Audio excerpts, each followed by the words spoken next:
Hello student, আজি আমি অনুকূলী বিকিৰণনো কি এই কুৱেশ্যনৰ এনসাৰটো ডিসকাস কৰিম।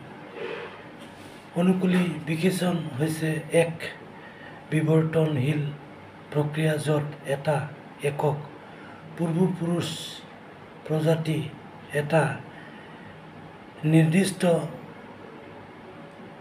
ভৌগোলিক অঞ্চলৰ ভিতৰত বিভিন্ন পাৰিপাৰ্শ্বিক স্থান বা জীৱন ধাৰণৰ পদ্ধতিৰ সৈতে খাপ খোৱাবলৈ একাধিক নতুন প্ৰজাতিত দ্ৰুতগতিত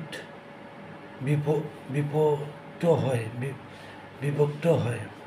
তাত কি হয়, আমাৰ এটা পূৰ্বপুৰুষৰ এটা প্ৰজাতিৰ পৰা ভিন্ন ভিন্ন প্ৰজাতিৰ সৃষ্টি হয় আৰু ইহঁতৰ বিভিন্ন অঞ্চলত থাকি ইহঁতৰ খাদ্যক লৈ ইহঁতৰ শাৰীৰিক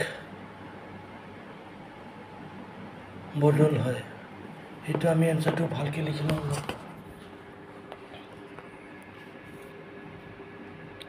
অনুকূলিত বিকিৰণনো কি?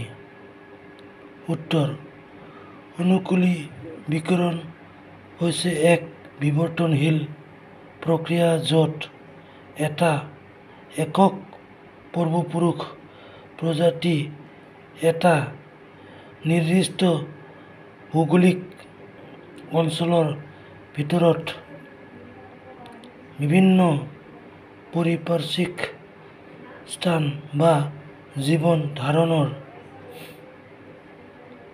পদ্ধতিৰ সৈতে খাপ খোৱাবলৈ একাধিক নতুন প্ৰজাতিত দ্ৰুতগতিত